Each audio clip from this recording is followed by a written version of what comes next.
Hi reader, welcome to my channel.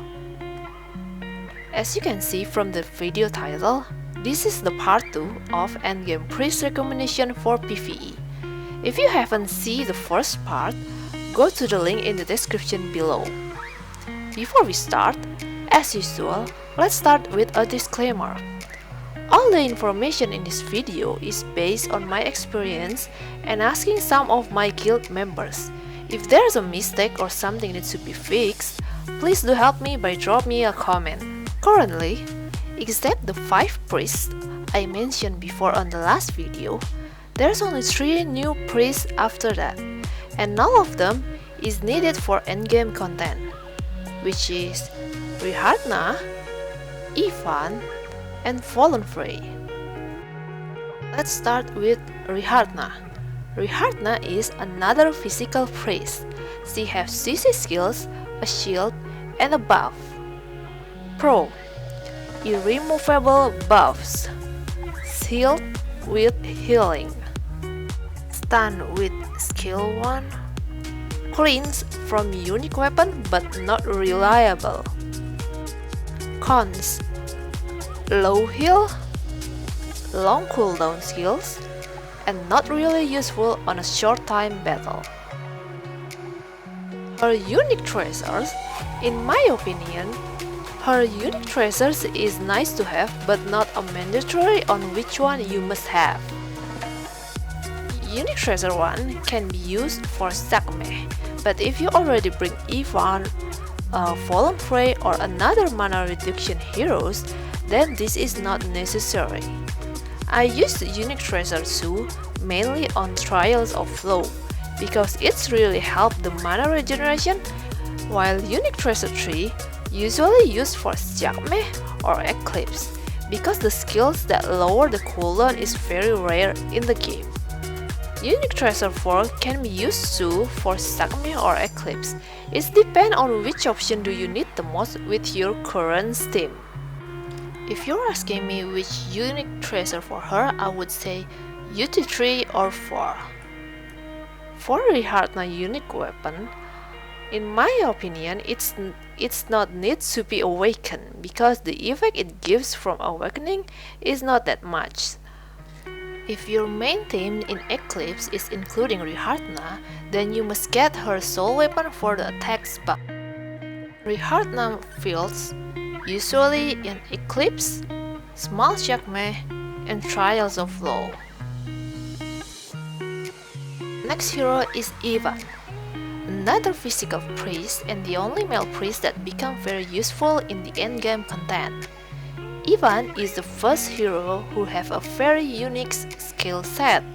Unlike Juno, who needs to use S3 to change into the other skill set, Ivan changed the skill set in every time he used his skill. So basically, he got 6 skills.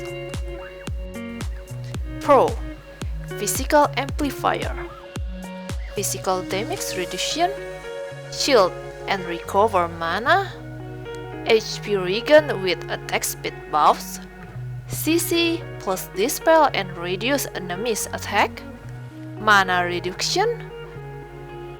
Cons: mana reliant.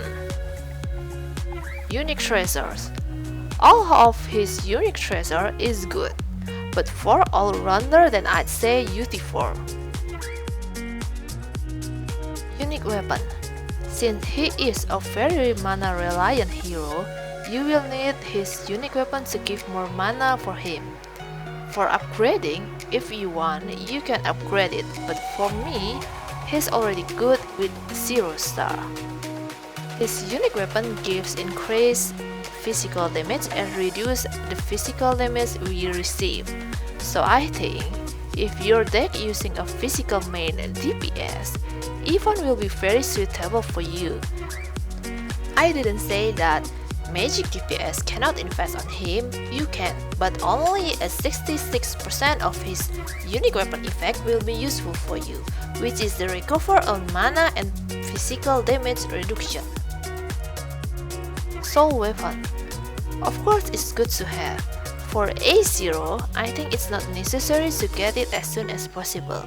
If you get it from Kain, then it's fine. while on A1 it gives increased heal rate, which is very good things on the stage like Eclipse.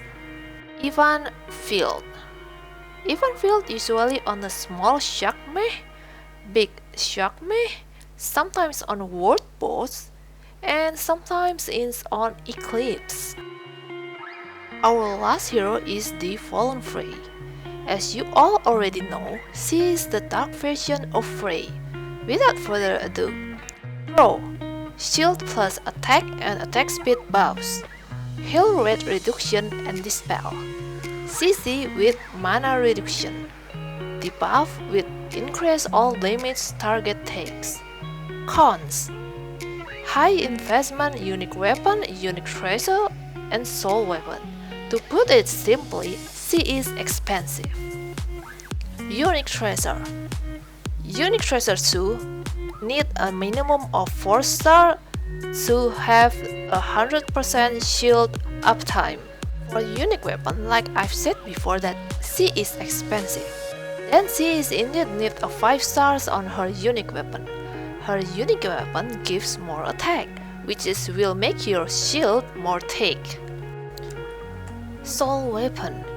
If you take a look at her A0 and A1 soul weapon, it only consists of attack reduction and attack speed buffs.